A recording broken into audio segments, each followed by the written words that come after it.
ඔබට ගෙයක් රටට හෙටක් නිවාස ආධාර යටතේ 2025 යටතේ ශ්‍රී ලංකාවේ සෑම පවුලකටම සුව පහසු නිවසක් තුළ දිවි ගෙවීමට ඉඩ සලසා දෙමින් මේ වැඩසටහන ආරම්භලා තියෙනවා. මෙම නිවාස ආධාර අදියර 5ක් යටතේ තමයි ක්‍රියාත්මක වන්නේ. මෙහි පළමු අදියර 2025 වසරේ පළමු කාර්තුව සඳහා රුපියල් මිලියන 500ක භාණ්ඩාකාර ප්‍රතිසාදන මුළු දිවයිනටම වෙන් වෙලා තියෙනවා. එහිදී එක් ප්‍රතිලාභියෙකුට රුපියල් මිලියනයක්, ඒ කියන්නේ රුපියල් ලක්ෂ 10ක මුදලක් ආධාරයක් විදිහට ලැබෙනවා. මෙම නිවාස ආධාරය යටතේ නිවසක් ඉදි කරනවා නම් ඒක වර්ග අඩි 550ක නිවසක් වෙන්න ඕනි. ඒ වගේම තමයි මෙම නිවාස ඒකකය සඳහා ගොඩනැගිලි සැලසුම් කරන්නේත් මෙම නිවාස ආධාර ලබා දෙන නිවාස සංවර්ධන අධිකාරිය විසින්මයි. මෙම නිවාස ආධාරය අදියර 5ක් යටතේ තමයි ප්‍රතිලාභියාට ලැබෙන්නේ. එහිදී පළවෙනි අදියර නිවසේ අත්තිවාරම නිම කිරීම සඳහා රුපියල් 1,50,000කුත්, දෙවැනි අදියරේදී නිවසේ ලින්ටන් මට්ටම දක්වා නිම කිරීමට රුපියල් 2,50,000කුත්, ඒ වගේම තුන්වෙනි මට්ටමේදී නිවසේ වහල මට්ටම දක්වා බිත්ති බැඳ අවසන් කිරීමට රුපියල් ලක්ෂ 2ක මුදලකුත්, හතරවන අදියරේදී වහල නිම කිරීම සඳහා රුපියල් 2,50,000ක මුදලකුත්, ඒ වගේම තමයි පස්වන අදියරේදී නිවස කපරාදු කර සිමෙන්ති දමා වැඩ අවසන් කිරීමට රුපියල් 1,50,000ක මුදලකුත් මේ අදියර 5 යටතේ නිවාස ආධාර ලබා දීමට කටයුතු කරනවා. අපි බලමු දැන් මේ නිවාස ආධාර ලබා දීමට ප්‍රතිලාභියාගේ බලන සුදුසුකම් මොනවාද කියලා. ප්‍රාදේශීය ලේකම් කොට්ටාසේ ස්ථිර පදිංචි නිවසක් නොමැති ප්‍රතිලාභියෙකු වෙන්න ඕනි. අඩු ආදායම් ලාභී පවුලක් කියලා ග්‍රාම නිලධාරීතුමාගෙන් හා සමෘද්ධි නියාමකතුමාගෙන් සහතික කරලා ප්‍රාදේශීය කාර්යාලයෙන් එම වාර්තාව සහතික කරගන්න ඕනි. මොවුන් ස්ථීර වශයෙන්ම අඩු ආදායම් ලාභී හා නිවසක් නොමැති පුද්ගලයන් කියලා.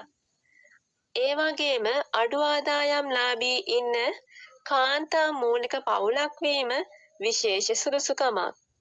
ආබාධ සහිත පුද්ගලයන් සිටීම හා දිගුකාලීන නිදන්ගත රෝගවලින් සමන්විත පවුලක් නම් ඔවුන්ටත් ප්‍රමුඛතාවයක් ලැබෙනවා. යැපෙන්නන් වැඩි පිරිසක් සිටින හා පාසල් යන වයසේ දරුවන් වැඩි සංඛ්‍යාවක් සිටින අඩු ආදායම් ලාභී පවුල් ඒකක මෙහිදී විශේෂ සුදුසුකමක් ලෙස තෝරගන්න බලනවා. මෙම පවුල් තෝරගන්නේ විශේෂ කමිටුවක් හරහා තමයි. ඒ වගේම මෙම ආධාර ඉල්ලන පුද්ගලයින්ට සින්නක්කර ඉඩමක් හෝ ඔවුන්ගේ නමට පැවරුණු ඉඩම් කොටසක් තියෙන්න ඕනි. ඒක අනිවාර්ය වෙනවා. ඉතින් මේ සුදුසුකම් ඔයාලට තියෙනවා නම් ඔයාලට පුළුවන් ප්‍රාදේශීය ලේකම් කාර්යාලයේ නිවාස සංවර්ධන අධිකාරියේ නිලධාරිතුමෙක් ඉන්නවා. සඳුදා බදාදා දිනවල ඔයාට පුළුවන් මේ නිලධාරිතුමා හමු වෙලා මේ සම්බන්ධ දැනුවත් වෙලා අදාළ විස්තර ලබා දීලා මෙම නිවාස ආධාර සඳහා අයදුම් කරන්න. කෙරෙනවා. ඒ යටතේ කළුතර දිස්ත්‍රික්කයේ ප්‍රතිලාභීන් 111 දෙනෙක් සඳහා රුපියල් මිලියනයේ පළමු වාරිකය ලබා දීම කළුතර දිස්ත්‍රික් ලේකම් කාර්යාලයේදී සිදු කෙරුණා.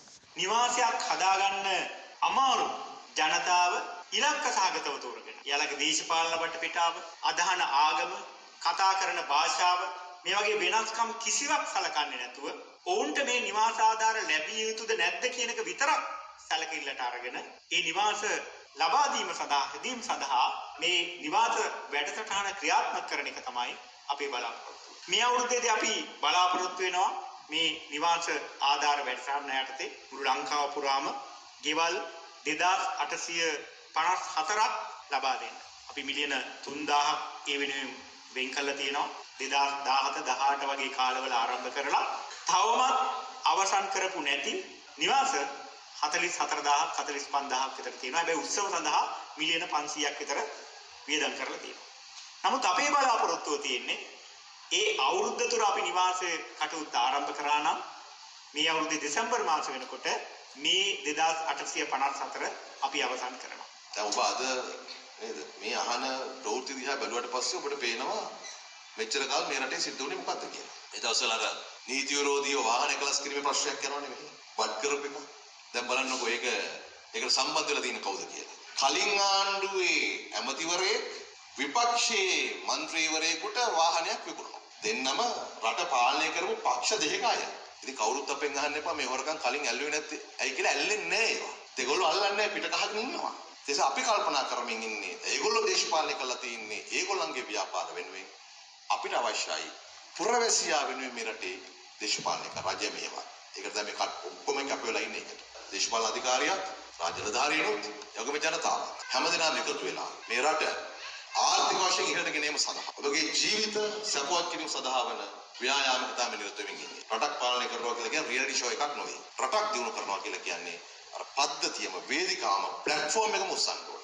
රටක ජනතාවගෙන් 10ක් 13ක් ආසන්න ප්‍රමාණයක් නිවාස නොමැතිවීම කියලා කියන්නේ ඒක සැලකිලි තත්ත්වයක්. මේ ආකාරයට ඔබේ නිවාස ප්‍රශ්නය සඳහා මැදිහත් වෙනවා පමණක් නොවේ.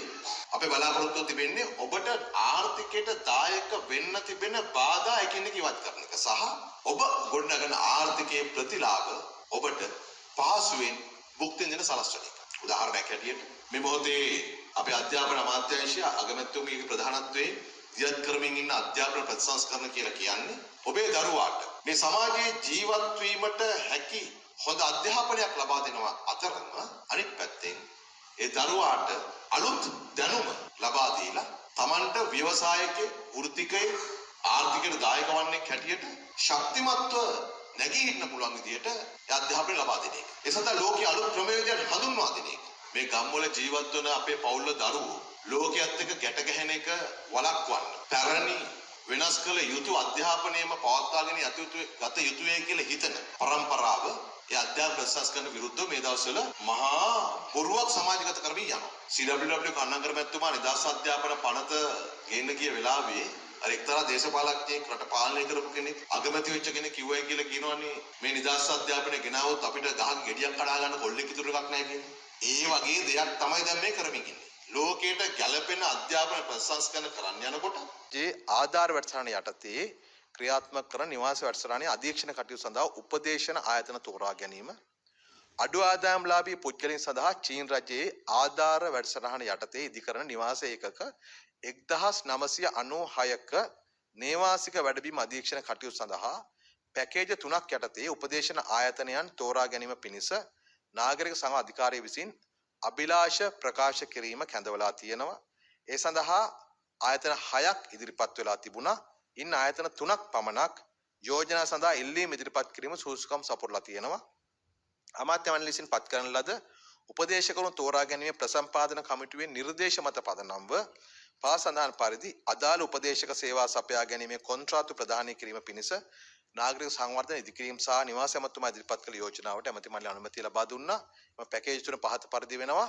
එම නිවාස 1996න් මොරටුවේ නිවාස ඒකක 575 සහ කොට්ටාවේ නිවාස ඒකක 108 ඉදිකිරීමේ ව්‍යාපෘතියේ උපදේශන සේවා කොන්ත්‍රාත්තුව ඉංජිනේරුමය කාර්යයන් පිළිබඳ මධ්‍යම උපදේශක කාර්යාංශය වෙත පිරිනැමීමට පැකේජ් 2 දෙමඩගොඩ නිවාස ඒකක 586 සහ මහරගම නිවාස ඒකක 112 ඉදිකිරීමේ ව්‍යාපෘතිය උපදේශන සේවා කොන්ත්‍රාත්තුව ශ්‍රී ලංකා ඉංජිනේරු සංස්ථාව වෙත පිරිනැමීමට පැකේජ් 3 පෑලියගොඩ නිවාස ඒකක 615 සහ පෑලියගොඩ නිවාස ඒකක 615 ඉදිකිරීමේ ව්‍යාපෘතිය උපදේශන සේවා කොන්ත්‍රාත්තුව ශ්‍රී ලංකා ඉංජිනේරු සංස්ථාව වෙත පිරිනැමීමට මේ නිවාස 1996 තුල තමයි මාධ්‍යවේදීන් සහ කලාකරුවන් සඳහා නිවාස වෙන් කරලා තිබෙන්නේ.